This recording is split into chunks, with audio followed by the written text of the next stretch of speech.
'86 Toyota fuel gauge fix, take one. Replaced the radiator, and last January, obviously, and filled it up, started it up, and the fuel gauge wouldn't show a reading.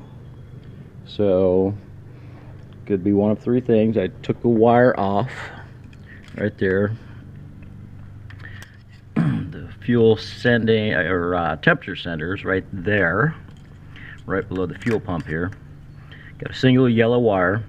If you ground the wire to ground, the temperature gauge should go straight up to hot.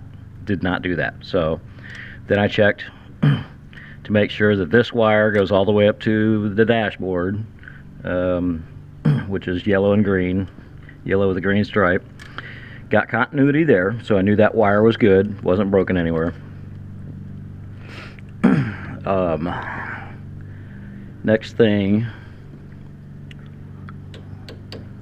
could be the sending unit itself.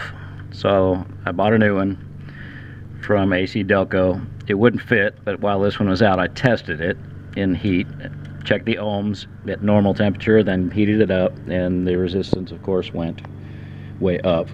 No, down. One of the two. Basically, putting it under the hot water faucet changed the resistance of the ohms. You know what I mean? So that theoretically is working. The wire's working. So next thing is to test the fuel gauge itself. So disassembled. First thing to do is take this off. There's 5 screws, one here on the side,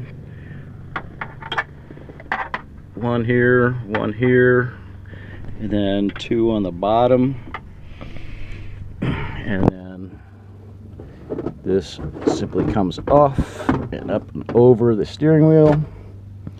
Then you have the gauges themselves, 4 screws, 1, 2, 3, 4. This comes off. The speedometer cable is attached back here, and to get this much slack, you need to come to the front, find your speedometer cable, which is right here, and it's attached to a little bracket right there. If you detach it from the bracket and pull it off to the left, that will give you an inch or two more slack in the dashboard to where you can get your hand behind it up in here, right? Disconnect the speedo, disconnect that one.